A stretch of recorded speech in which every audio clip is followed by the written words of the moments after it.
माँ सुनीति के पास सोया जरूर पर नींद नहीं आए।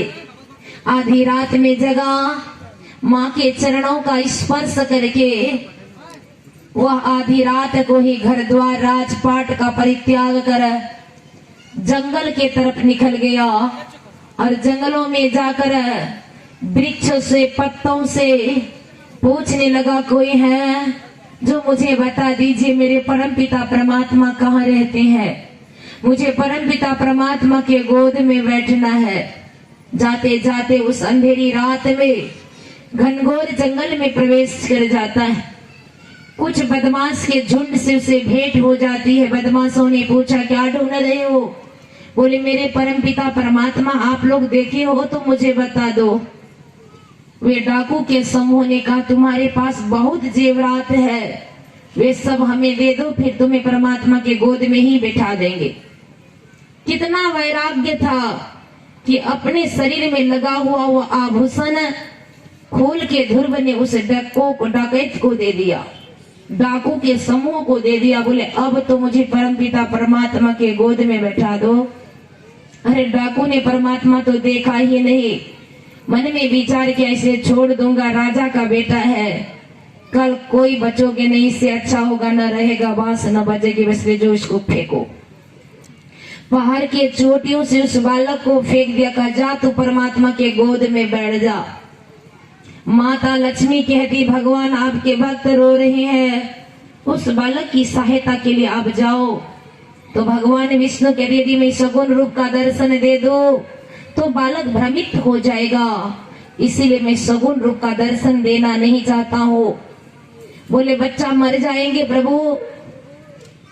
भगवान विष्णु तो नहीं गए, पर माता लक्ष्मी पहुंच गई इस पहाड़ के नीचे। जैसे डाकुओं ने फेंका, मां अपने गोद में ले लेती है। ध्रुव आंख खोलता है, कहता, माँ मुझे परमपिता परमात्मा के गोद में बैठना था, बीच में आप क्यों ले ली मुझे? माता लक्ष्मी कहती, बेटा बहुत रात हो गई है, अभी मैं लोरी गा के तुझे सुला रही हूँ, तू सो जा, सुबह होगा ना तो परमात्मा के गोद में बैठ जाना। ध्रुव ने कहा, जी सही कह रही हूँ माँ। बोले, हाँ सो जा। और लोरी गा करके बालक को सुला दिया गया। माता अपने धाम को चली गई। ध्रुव जब जगता है तो देखता है अगल बगल में कोई नहीं, बगल में हिंसक प्राणी शोर मचा रहे हैं, फिर भी उसे कोई गम नहीं, कोई फिक्र नहीं।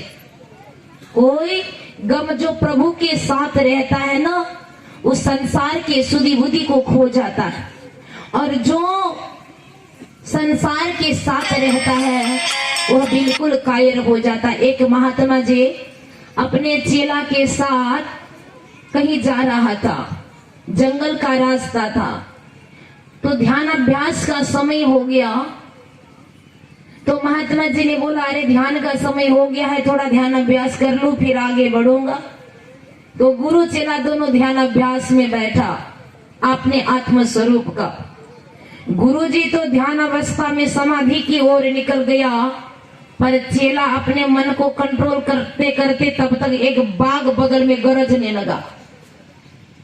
क्योंकि योग हृदय में वासना तन वास है, तो क्या उस योगी तो योग हृदय में अपने को वास कर लिया है, तन में रहने से क्या होगा?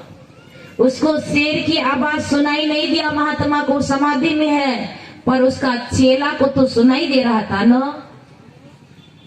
ऐसा थोड़े है कि नहीं सुनाई देता हूँ, समाधि में तो गया नहीं था। उसको बाघ का आवाज जब सुनाई दिया, बड़ा भयभीत हो गया। उसने ध्यान अभ्यास छोड़ा और वृक्ष के चोटी पे चढ़ गया, चुपचाप वहां बैठा रहा। वह शेर महात्मा के चारों ओर घूमा, 3 घूमन दे करके महात्मा को प्रणाम किया और वह शेर जंगल के ओर निकल गया। कुछ देर के बाद गुरुदेव आंख खोलते हैं तो शिष्य को देखा नहीं। बोले, अरे किधर हो? चेला कहता, गुरुजी मैं ठाल में बैठा हूँ। बोले, कब कैसे चला गया? बोले, बाघ आ गया था ना। बोले, अच्छा चलो अब आगे भी निकलना। तो चेला नीचे उतरा। गुरु चेला जब आगे बढ़ने लगा तो बीच रास्ते में गुरु जी को एक बड़ा खासा मच्छर काट लिया। मच्छर जानते हैं, उड़ूस तो जानते होंगे, खटमल है ना। जब हम इस दक्षिणी खंड आते हैं ना तो हम रास्ते से ही चौंकते हैं थोड़ा, हम बोले कहीं में निकल गया ना तो फेरा हो जाएगा।